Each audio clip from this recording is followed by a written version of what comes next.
ایک ملنگ درویش بارش کے پانی میں عشق و مستی سے لبریز چلا جا رہا تھا کہ اس درویش نے ایک مٹھائی فروش کو دیکھا جو ایک کڑھائی میں گرما گرم دودھ ابال رہا تھا۔ تو موسم کی مناسبت سے دوسری کڑھائی میں گرما گرم جلیبیاں تیار کر رہا تھا۔ ملنگ کچھ لمحوں کے لیے وہاں رک گیا۔ شاید بھوک کا احساس تھا یا موسم کا اثر تھا۔ ملنگ حلوائی کی بھٹی کو بڑے غور سے دیکھنے لگا۔ ملنگ کچھ کھانا چاہتا تھا، لیکن ملنگ کی جیب ہی نہیں تھی تو پیسے بھلا کیا ہوتے۔ ملنگ چند لمحے بھٹی سے ہاتھ سینکنے کے بعد چلا ہی چاہتا تھا کہ نیک دل حلوائی سے رہا نہ گیا اور ایک پیالہ گرما گرم دودھ اور چند جلیبیاں ملنگ کو پیش کر دی۔ ملنگ نے گرما گرم جلیبیاں گرما گرم دودھ کے ساتھ نوش کی اور پھر ہاتھوں کو اوپر کی جانب اٹھا کر حلوائی کو دعا دیتا ہوا آگے چل دیا۔ ملنگ کا پیٹ بھر چکا تھا۔ دنیا کے غموں سے بے پرواہ وہ پھر ایک نئے جوش سے بارش کے گدلے پانی کے چھینٹے اڑاتا چلا جا رہا تھا۔ وہ اس بات سے بے خبر تھا ایک نوجوان نو بہاتا جوڑا بھی بارش کے پانی سے بچتا بچاتا اس کے پیچھے چلا آ رہا تھا۔ یک بارگی اس ملنگ نے بارش کے گدلے پانی میں اس زور سے پاؤں مارا کہ پانی اڑتا ہوا سیدھا پیچھے آنے والے نوجوان عورت کے کپڑوں کو بھگو گیا۔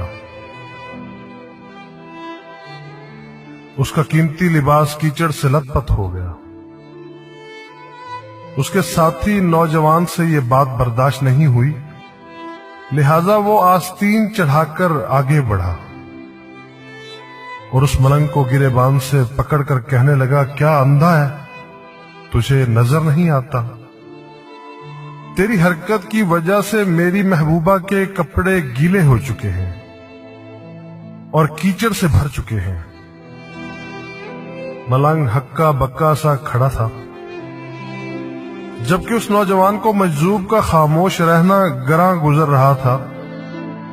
عورت نے آگے بڑھ کر نوجوان کے ہاتھوں سے ملنگ کو چھڑوانا بھی چاہا، لیکن نوجوان کی آنکھوں سے نکلتی نفرت کی چنگاری دیکھ کر وہ بھی دوبارہ پیچھے کھسکنے پر مجبور ہو گئی۔ راہ چلتے راہگیر بھی بے حسی سے یہ تمام منظر دیکھ رہے تھے، لیکن نوجوان کے غصے کو دیکھ کر کسی میں ہمت نہ ہوئی کہ اسے روک پاتے، اور بالآخر طاقت کے نشے سے چور اس نوجوان نے ایک زوردار تھپڑ اس ملنگ کے چہرے پر جڑ دیا۔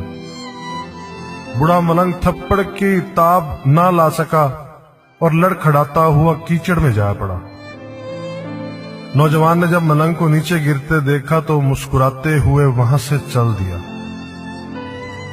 بوڑھے ملنگ نے آسمان کی جانب نگاہ اٹھائی، اس کے منہ سے نکلا، واہ میرے مالک، کبھی گرما گرم دودھ جلیبیوں کے ساتھ اور کبھی گرم گرم تھپڑ،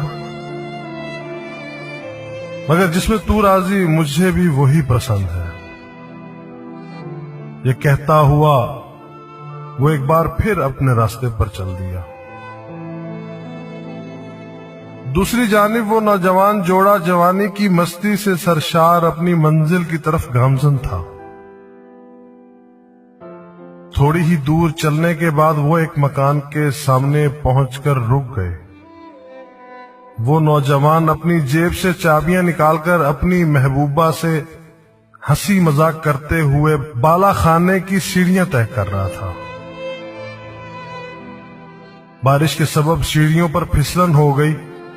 اچانک اس نوجوان کا پاؤں پھسل گیا اور وہ سیڑھیوں سے نیچے گرنے لگا۔ عورت زور زور سے شور مچا کر لوگوں کو اپنے محبوب کی جانب متوجہ کرنے لگی، جس کی وجہ سے کافی لوگ فوراً مدد کے واسطے نوجوان کی جانب لپکے، لیکن دیر ہو چکی تھی۔